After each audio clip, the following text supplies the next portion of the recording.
L'adoption des ordonnances en Conseil des ministres, l'emprunt obligatoire qui concerne moins d'un tiers des ménages sera rémunéré à 11% et remboursé au bout de 3 ans.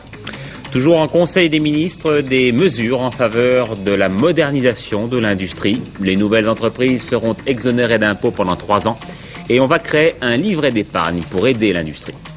L'effervescence chez les internes et les chefs de clinique qui réunissaient leurs assises aujourd'hui, Pierre Mauroy leur fait de nouvelles propositions. Enfin, les manifestations étudiantes, des incidents à Paris et à Toulouse lors de la dispersion de défilés contre la réforme Savary. Mesdames, Messieurs, bonsoir. Un conseil des ministres bien chargé ce matin. Au menu, les montants compensatoires agricoles dont la France, au lendemain de l'échec de Luxembourg, demande un démantèlement partiel. Une série de mesures présentées par Laurent Fabius en faveur de la modernisation de l'industrie. Et d'abord donc l'adoption des 3 ordonnances du plan de redressement. Vous les connaissez toutes dans leurs grandes lignes. Contribution de 1% sur le revenu pour participer au financement de la sécurité sociale. Cela touche environ 2 tiers des foyers. Souscription à l'automne d'un emprunt obligatoire de 10% sur l'impôt 82, moins d'un tiers des ménages. Et puis, calendrier de mise en place de la vignette sur les tabacs. Il manquait encore quelques détails précis que nous fournit Alain Doubeski. C'est maintenant officiel. La contribution fiscale destinée, rappelons-le, à la sécurité sociale sera égale à 1% de votre revenu imposable 1982. N'auront pas à payer cette contribution les personnes dont les revenus imposables cette année-là n'excédaient pas 90 000 francs ou bien en cas de circonstances particulières, chômage, décès du conjoint, départ en retraite, invalidité. Les autres devront la payer avant le 31 mai de cette année, sauf ceux qui ont demandé la mensualisation de leur impôt. Ces derniers paieront en juin et juillet le solde à la fin de l'année. Un abattement en fonction du nombre d'enfants et du revenu des ménages est prévu. Il sera pris en compte lors du paiement de la dernière échéance d'impôt. La deuxième ordonnance concerne l'emprunt obligatoire. Tous les contribuables ayant versé plus de 5 000 francs d'impôts en 1982 devront prêter à l'État l'équivalent de 10% de leur impôt sur le revenu des personnes physiques, plus éventuellement de l'impôt sur les grandes fortunes. Là encore, même exonération que pour les 1%, retraite, chômage, etc. Cet emprunt est remboursable en 3 ans. Son taux d'intérêt est de 11%. Il devra être souscrit au plus tard le 15 juin 1983. Attention, il ne sera remboursé que si vous avez souscrit spontanément. Dans le cas contraire, il sera prélevé quand même, mais sous forme d'impôt, c'est-à-dire non remboursé. Le montant de la vignette payée sur les cigarettes et tabac sera égal à 5% du prix du paquet à partir du 1er juillet 1983. Elle augmentera ensuite de 5% tous les 6 mois jusqu'au 1er juillet 1985, soit un total de 25% d'augmentation étalée sur 2 ans. Mais le gouvernement a aussi voulu donner à son plan de rigueur un volet offensif, un volet qui intéresse les entreprises. Alors Jean-Claude Renaud nous détaille les principales mesures qui œuvrent en faveur de la modernisation industrielle du pays. Première mesure, les industries exposées à la concurrence internationale devraient retrouver très vite la liberté des prix. Deuxième mesure, des encouragements à la création d'entreprises. 3 choses sont à retenir. Les nouvelles entreprises seront exonérées d'impôts directs pendant 3 ans. Les salariés souhaitant créer une entreprise pourront prendre un congé de 2 ans. Et les formalités pour créer une entreprise se feront au même endroit dans tous les départements. Troisième mesure, un livret d'épargne industrielle va être créé sur le modèle du livret A des caisses d'épargne. Les fonds collectés iront directement à l'industrie. Quatrième mesure, un fonds de modernisation industrielle va être créé et immédiatement doté de 3 milliards de francs. Enfin, cinquième mesure, une école nationale d'exportation sera bientôt installée. Oui, à travers toutes ces mesures, Philippe Sassier, on s'aperçoit que Laurent Fabius ne ressemble pas beaucoup à son prédécesseur, Jean-Pierre Chevènement. Non, pas vraiment. C'est un message, en tout cas, précis qu'a voulu faire passer Laurent Fabius. Le redressement industriel sera l'objectif numéro 1 du pays dans les années qui viennent et donc la priorité des priorités du 9e plan. Alors, comment va-t-il s'y prendre? En distribuant de l'argent à tour de bras? Non. Il laisse entendre, avec le sourire, bien entendu, d'un ancien ministre du Budget, que les caisses de l'État ne sont pas inépuisables. Alors, en fixant une politique rigide, des objectifs précis? Non, hier, devant les cadres de grandes entreprises publiques, il disait que l'État ne peut pas être le PDG de chacune de ces entreprises, il donne des impulsions, elles gardent leur autonomie de gestion. Alors, peu à peu, on voit se dessiner un nouveau ministre de l'Industrie qui est volontaire, mais encore plus pragmatique. Il est clair qu'il n'est pas de ceux qui pensent qu'aider l'industrie, c'est faire des cadeaux aux patrons. C'est évident aussi qu'il estime que l'effort demandé aux Français doit servir à quelque chose, et ce quelque chose, eh bien, c'est la modernisation de l'industrie. Alors, on entend moins parler de colloques, de journées d'études, de grandes politiques industrielles, mais davantage d'entreprises, et Laurent Fabius voudrait asseoir son action sur 3 piliers. Le premier, c'est la formation professionnelle, le second, c'est la recherche et la technologie, le troisième, c'est la modernisation de l'outil industriel. Alors on remarquera qu'il manque certains détails, et pas mal, dans les mesures qui ont été annoncées tout à l'heure par Laurent Fabius. Mais on remarquera également que le ministre de l'Industrie s'engage à libérer les prix industriels et qu'il annonce la création d'un fonds de modernisation de l'industrie qui sera placé sous sa tutelle. En clair, cela signifie que les cordons de la bourse ne seront pas uniquement tenus par le ministère des Finances et du Budget. Bref, c'est une petite brèche dans la citadelle de la rue de Rivoli. Avec Laurent Fabius, dont on sait la connivence intellectuelle avec le président de la République, le ministre sera peut-être plus discret, mais le ministère de l'Industrie sera certainement plus puissant. Ce simple commentaire du CNPF, nous prenons acte de la volonté du gouvernement de mobiliser les Français autour des entreprises, mais nous regrettons l'extrême modestie des mesures décidées. L'entreprise a besoin du soutien de toute la nation, dit le CNPF, qui reste prêt à étudier comment ce soutien peut se traduire par des mesures concrètes. Et puis ce commentaire de la CGC qui décèle un ton nouveau dans les orientations de Laurent Fabius. Dernière décision du Conseil, à la suite de la communication de Michel Rocard, ministre de l'Agriculture, le gouvernement va demander un démantèlement partiel des montants compensatoires monétaires. Nous allons tout de suite voir avec Jean-Louis Calmejane que Michel Rocard poursuit ses consultations avec les organisations agricoles. Michel Rocard qui a surtout profité de ces entretiens pour répondre à François Guillaume qui, en sortant du ministère de l'Agriculture hier soir, avait précisé qu'il donnait 48 heures au gouvernement français pour prendre les mesures nécessaires au maintien. Le gouvernement de la République française ne travaille pas sous la pression. Et j'ai le regret le plus profond que M. Guillaume se soit permis quelque chose qui ressemble un peu à un ultimatum. Un gouvernement responsable ne travaille pas sous ultimatum, sinon n'importe qui pourrait faire n'importe quoi. Nous mettrons ces mesures au point aussi vite que possible parce que les paysans en ont besoin. Et pas parce que nous sommes sous ultimatum. Si c'est plus de 48 heures, ce sera un peu plus de 48 heures. Mais comme nous savons que c'est urgent, et comme nous ne sommes pas du tout paresseux, ces mesures viendront vite. Et en ce qui concerne le démantèlement des montants compensatoires négatifs français, est-ce que vous pensez que les autres partenaires de la France vont accepter cela?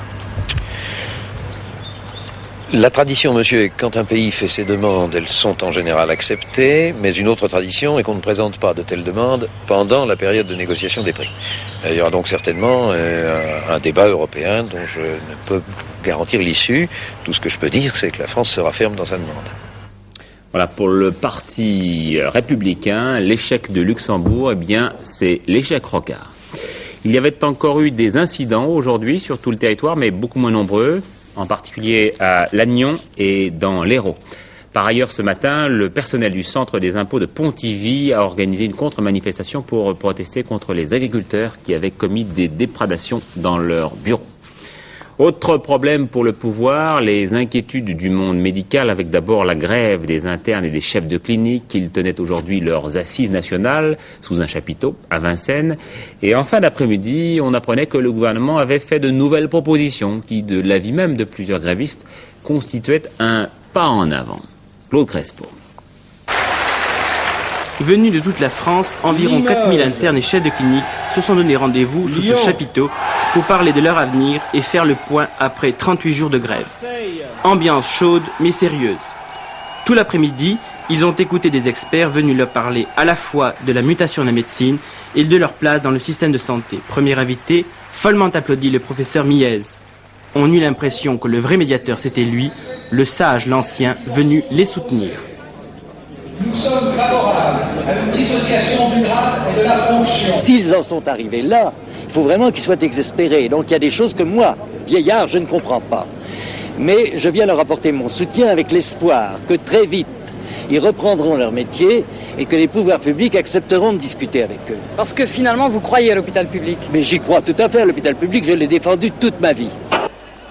Deuxième thème abordé, un rapport économique sur la réforme hospitalière. Ils auront toujours une place irremplaçable à l'hôpital, bien entendu, mais il y a autour d'eux d'autres impératifs qui sont aussi les personnels et l'hôpital lui-même. Ce fut ensuite le tour du représentant des médecins libéraux.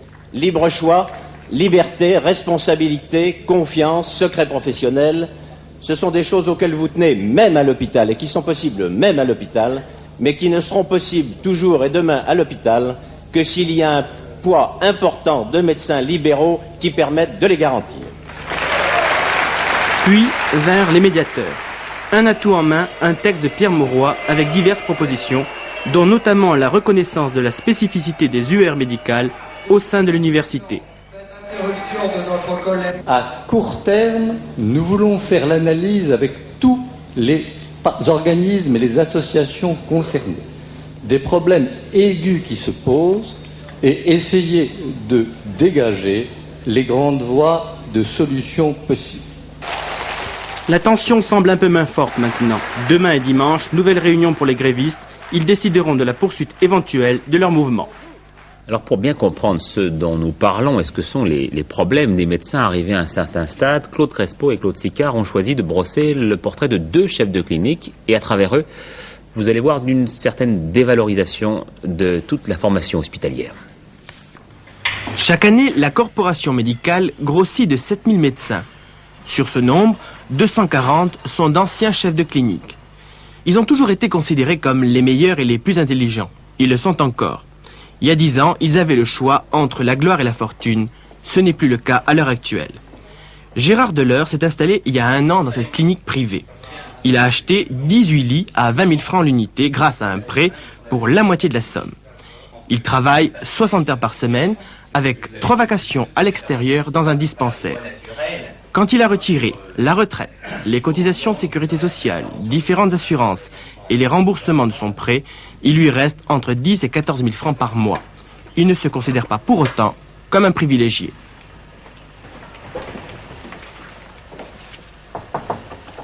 J'ai fait 6 ans de formation de spécialiste de chirurgien et avant cela, j'avais pratiqué 7 ans d'études de médecine. Cela fait donc en tout 13 ans de formation, c'est très long. On se retrouve sortant de la filière hospitalière, c'est-à-dire l'internat et le poste de chef de clinique.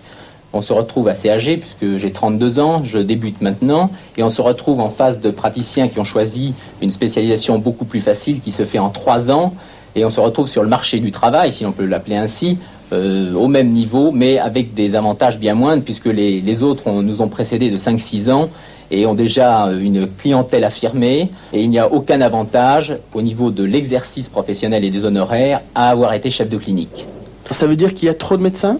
Si nous sommes unanimes sur un point, c'est qu'il y a beaucoup trop de médecins. Et le seul remède serait de sélectionner et d'imposer un numerus clausus dès l'entrée des études de médecine, et un numerus clausus beaucoup plus sévère. La sélection est déjà draconienne, entre 15 et 20% d'élus. Et actuellement, les étudiants luttent contre ce qu'ils considèrent comme une deuxième sélection à la fin de la 6e année. Toujours dans le secteur libéral, autre débouché possible, le cabinet privé. C'est la solution choisie par ce praticien. Il a 35 ans, mais son installation ne date que de quelques semaines. Pour la payer, il est vacataire dans un institut à 7 000 francs par mois. Sur son avenir, sa réponse est plus nuancée. Il y a un problème de débouché hospitalier. Il y a beaucoup de médecins dans les hôpitaux, mais il n'y a sans doute pas assez de médecins. Le problème, c'est que si on veut créer des postes de médecins supplémentaires, eh bien, il faut les payer. Je crois que pour le moment, notre gouvernement n'a pas les moyens de le payer, pas plus que celui d'avant d'ailleurs. Donc ce serait une question d'enveloppe budgétaire. Il y a certainement un gros problème d'enveloppe budgétaire. Dans les années 70, quand les plaques fleurissaient sur les murs, elles étaient la promesse d'une carrière prestigieuse et reconnue. Il semble qu'actuellement, cette voie royale soit pavée de nombreuses ornières. Les étudiants en médecine, eux, n'occupaient pas le devant de la scène aujourd'hui. En revanche, plusieurs milliers d'étudiants, essentiellement en droit et en sciences économiques, ont défilé cet après-midi dans les rues de Paris et en province. Des incidents assez graves au moment de la dislocation de cette manifestation parisienne aux Invalides. Bernard Marchetti. Ils étaient partis à 14 h de la Sorbonne.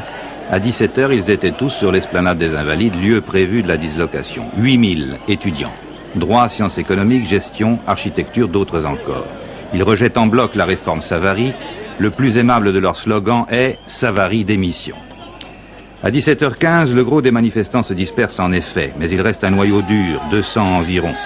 Ils ont fait provision de cailloux et de projectiles divers. Ils cherchent l'affrontement.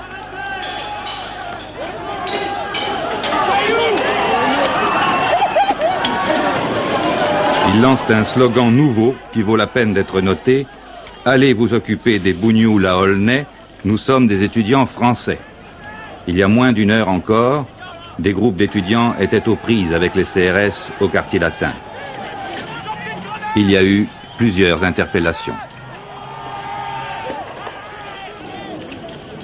Oui, à l'instant, la préfecture de police parle d'une quarantaine d'interpellations et d'une trentaine de blessés dans les rangs des forces de l'ordre, mais ne note pas le nombre de blessés chez les étudiants. Il y a aussi des incidents à Toulouse, je viens d'apprendre, et dans un certain nombre de villes de province. D'autres manifestations se sont déroulées en revanche dans le calme. Adoption la nuit dernière en première lecture par les députés du projet de loi sur la démocratisation du secteur public. Les grèves à la SNCF, elles ont surtout affecté la banlieue parisienne, sur tout le réseau de la gare de Lyon. Il s'agissait d'une grève des agents de conduite CFDT et autonomes. Et puis à Brest, le conseil municipal a décidé d'honorer les contrats d'association avec 24 écoles locales, contrats que l'ancienne municipalité de la majorité avait refusé d'appliquer. Encore une nuit bleue, la nuit dernière, à Paris, à Marseille, à Aix-en-Provence et à Alfortville, dans la mairie du secrétaire d'État, Joseph Franceschi. Pas moins de 15 attentats à la bombe revendiqués par le FLNC, mais pas de blessés. Hervé Brusini.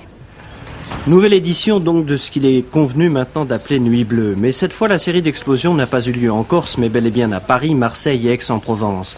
En l'espace de 2 heures à Paris, 30 minutes à Marseille, les 15 attentats ont visé avec un étonnant synchronisme les consignes des grandes gares de la capitale. L'aérogare d'Air France aux Invalides, de nombreuses agences bancaires et jusqu'au commissariat du 5e arrondissement de Marseille.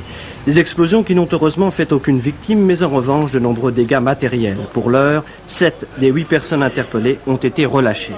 Les autorités s'attendaient, semble-t-il, à ce regain de violence de la part de l'ex-FLNC, une organisation dissoute depuis le 5 janvier dernier. Le Front de Libération paraît donc déterminé à donner à son action une nouvelle dimension nationale en frappant sur le continent. Façon pour lui de sortir du face-à-face qui s'était engagé sur l'île avec le commissaire Broussard. L'un des objectifs visés montre assez cette volonté. Il s'agit de la mairie d'Alfortville, dont le premier magistrat n'est autre que Joseph Franceschi, le ministre délégué à la sécurité publique. Là, dans une boîte aux lettres, 2 bâtons de dynamite ont pu être désamorcés in extremis. Avec cette succession d'attentats, selon les milieux nationalistes corses, le Front aurait voulu donner un avertissement au gouvernement socialiste. Et en Corse même, on apprenait tout à l'heure l'arrestation d'un militant soupçonné d'avoir participé aux rackets du coiffeur assassiné au début de l'année. À l'étranger, une grosse incertitude en Pologne à 2 jours du 1er mai que Solidarité entend fêter à sa manière avec manifestation à l'appui. Tour à tour, le garde du corps et la secrétaire de Lech Walesa, 2 fonctions qu'il faut mettre entre guillemets car elles sont bénévoles, ont été interrogées aujourd'hui par la milice. Et puis, plus qu'un malaise entre les 2 Allemagnes, après la décision du numéro 1 est-allemand Honecker de renoncer à son voyage à l'ouest, ce qu'a déploré le chancelier Helmut Kohl. Depuis plusieurs semaines, les incidents se multipliaient à la frontière. Il y a même eu mort d'homme par 2 fois, sans que l'on sache exactement dans quelles conditions. Et les tracasseries sont constantes, comme a pu le constater à la frontière Michel Meyer. Berlin-Ouest, une île occidentale au milieu de la RDA, l'Allemagne de l'Est communiste. Pour atteindre cette île administrée sous l'autorité des alliés américains, français et anglais, des couloirs de transit, autant d'autoroutes qui traversent la RDA. Il est interdit de s'y arrêter en dehors des rares zones et parkings autorisés. et il importe de satisfaire à des contrôles rigoureux. Les VOPOS est-allemands veillent avec un zèle infaillible sur ces voies de transit. Mais c'est avec le même zèle que leurs tracasseries et autres rébufades et humiliations gratuites de voyageurs sont notées et comptabilisées par les Allemands de l'Ouest. Sur ce graphique sont notés les contrôles et arrestations effectués par les VOPOS sur les voies de transit, cela de janvier 81 jusqu'à présent. On peut y observer que les contrôles et interrogatoires n'ont cessé d'augmenter. C'est au cours de ces contrôles, en début ou en fin des voies de transit, que 2 Allemands de l'Ouest sont morts de crise cardiaque. Personne n'arrive en effet ici sans un petit serrement au creux de l'estomac. Cette frontière sépare effectivement toujours 2 mondes antagonistes malgré la détente. Être trop sensible ou d'une santé trop fragile est donc un facteur de risque lors de certains interrogatoires très particuliers. J'ai été pendant cette période enfermé à clé dans une petite pièce et dû subir tout un tas de contrôles. J'ai dû montrer mes poches et ensuite on m'a posé un tas de questions. Qu'est-ce que je fais à Berlin-Ouest? Pour combien de temps je suis à Berlin-Ouest? Qu'est-ce que je fais à Hambourg? Quelles sont mes activités au sein de la communauté catholique de Hambourg? Pourquoi est-ce que je reviens à Berlin-Est alors que j'étais là il y a 6 semaines? La porte a été fermée à clé de l'extérieur pendant 2 heures. Et pendant ce temps, 2 officiers de l'armée populaire est-allemande se sont succédés pour me poser des questions. Mais je n'ai été ni menacé ni frappé, seulement retenu pendant 2 heures sous des prétextes ridicules. Chaque année, des milliers de voyageurs survivent à ce type de tracasserie. Mais la mort accidentelle peut aussi être au rendez-vous et refroidir les rapports interallemands au point que l'on puisse s'interroger sur le retour d'un climat pré-glaciaire entre Bonn et Berlin-Est. Les soviétiques et l'Occident, l'agence TASS tout d'abord a qualifié la publication des carnets intimes d'Hitler de provocation grossière et de falsification crasseuse. Les Izvestia, elles, s'en sont prises de manière très violente à l'agence France Presse, cet organe du gouvernement soviétique qui associe les journalistes de l'AFP à la CIA, aux services spéciaux français, à la Gestapo et au SS. L'AFP, je la cite, traite ce tissu d'absurdité par le mépris. Enfin, des problèmes pour l'agence de presse Novosti, dont le bureau a été fermé aujourd'hui par les autorités helvétiques. L'agence est accusée par les Suisses d'immixtion répétée et particulièrement grave dans les affaires suisses, incompatibles avec les activités d'une agence de presse. Comprenez espionnage. En Italie, un gouvernement de plus au tapis, c'était le 43e de l'après-guerre. Amintore Fanfani aura réussi à tenir 150 jours. Avec un gouvernement de centre-gauche, il a démissionné il y a 1 heure. Italie toujours, avec les suites interminables de l'affaire des déchets de Seveso. Toujours pas de traces en Europe des 41 fûts. Il y a encore eu une manifestation devant une décharge à Broussan, près de Nîmes, où l'on s'inquiétait un peu. Et puis à Seveso même, comme a pu le constater notre envoyé spécial Victor Vramant, la loi du silence. Le boulanger de la zone A, celle qui a été la plus touchée par la dioxine, est finalement retourné chez lui avec sa famille. Sa maison a été nettoyée, désinfectée. Et la Givaudan, la société suisse filiale de Hoffmann-la-Roche, propriétaire de l'usine du désastre, lui a versé des indemnités. Combien vous a-t-on donné? 40 millions de lire, 200 000 francs. Ils auraient dû vous donner combien? Le double, 80 millions, 400 000 francs. Mais il y a des gens qui ont réussi à obtenir beaucoup d'argent de la Givaudan. Ce sont les petits malins. Ils ont inventé ou gonflé des préjudices réels. Je le dis sincèrement, je serais bien parti d'ici, nous dit la fille du boulanger. Mais mon père n'a pas eu ce courage. Il est trop attaché à cette terre. Il n'a pas voulu revenir en arrière.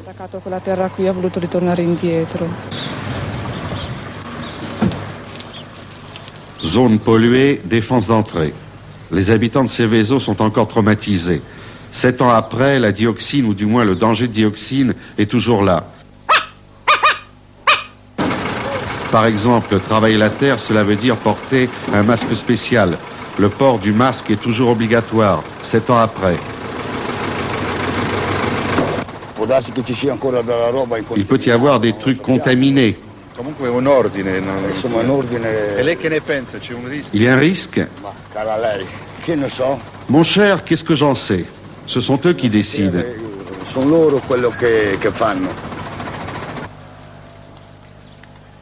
Pratiquement tous les habitants de Seveso ont un jardin ou un potager. Mais en principe, il est encore interdit de planter des fruits et des légumes. Il est interdit de les manger, bien entendu. Il est toujours interdit de faire de l'élevage, même des poules et des lapins. Donc la Givaudan a dû rembourser le manque à gagner, arrêt d'activité, mais aussi elle a dû indemniser tous les biens exploitables ou non de la zone contaminée par la dioxine. J'ai pris 53 millions de lire, 260 000 francs. D'après vous, c'est honnête? Non. D'un autre côté, qu'est-ce que vous voulez? Peu d'argent, d'accord, mais tout de suite. Sinon, il y aurait eu un procès et on ne m'aurait pas encore donné une seule lire. On a vraiment l'impression que la Givaudan a carrément acheté les habitants de Seveso pour qu'ils restent tranquilles. Pas de vagues, pas d'histoire et ça a marché. 7000 personnes ont été indemnisées alors que 760 personnes seulement ont été évacuées. J'ai pu constater que 9 personnes sur 10 ne voulaient pas dire combien elles avaient reçu de la Givaudan. J'ai téléphoné à l'avocat des Suisses, il m'a reçu, on s'est arrangé. 2 jours plus tard, il m'a donné un chèque. De combien? On ne peut pas le dire. La Givaudan a dû payer quelques 600 millions de francs. L'argent a coulé à flot. Qui a pu refaire sa maison ou en construire une neuve? Certains ont acheté des terrains et des maisons qui ne valaient plus rien après la catastrophe, et tout cela a été vendu au prix fort quelques années plus tard. Dans un premier temps, Seveso a été contaminé par la dioxine et ensuite par l'argent. Pour terminer ce journal, une symphonie, pas comme les autres, dans quelques minutes dans l'église de la Madeleine, la symphonie des deux mondes, écrite par un archevêque pas comme les autres, lui non plus, l'archevêque de Recife au Brésil, dont Helder Camara. Et dans cette symphonie, on retrouve bien l'avocat des pauvres, le révolutionnaire évangélique, tel que l'on saisit ce matin dans sa répétition, Didier Régnier et Claude Sicard. 54 directement. Aujourd'hui, misère, nous remplit nos cimetières, bien plus que nos 2 dernières guerres. Attention, mes frères les hommes. La violence numéro 1, c'est la misère. Misère qui englobe sous-logement, sous-travail, sous-diversion, sous-santé, sous-vie, oppression, domination.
Vous accusez les multinationales, vous accusez les puissants. Je n'accuse pas. Ce sont elles qui écrasent notre peuple. Très souvent. Alors je pense comment profiter des progrès. Je ne suis pas contre les progrès. Je ne suis pas ni même contre les robots. Mais on doit vraiment utiliser tout cela qui nous vient comme une inspiration du Seigneur pour aider à créer un monde sans tellement de haine et de violence. Un monde, comme j'aime dire, plus respirable, plus juste et plus humain. Le Tour d'Espagne, une bonne journée pour Bernard Hinault qui est arrivé 3e de la 10e étape derrière Saroni et Heredia. Bouleversement au classement général, Hinault remonte à la 3e place, en tête c'est l'Espagnol Gorospe.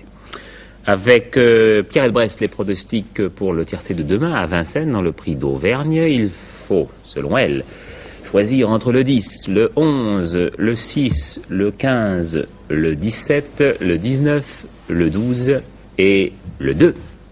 Et puis les prévisions de Philippe Dumez pour le temps de demain.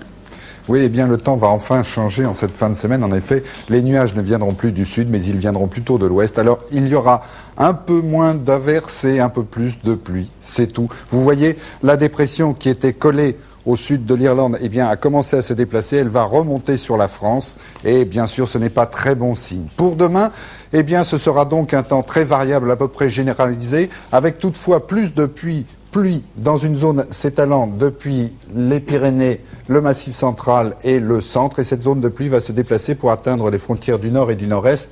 Ailleurs, c'est donc un temps variable avec des averses, des orages également et aussi quelques éclaircies, un peu plus d'averses sur l'ouest cependant. Et puis les températures, eh bien, elles seront en baisse de 1 à 2 degrés par rapport à aujourd'hui, 13 à 15 en moyenne sur le nord, 16 à 20 degrés sur le sud. Demain, on fêtera les Robert et le soleil se lève à 6h35 pour se coucher à 21h02. D'accord, à 22h50 ce soir, le dernier journal que vous présentera Hervé Claude. Demain à midi, le magazine À nous deux. Et à midi 45, antenne de midi. À demain 20h si vous le voulez bien. Bonne soirée.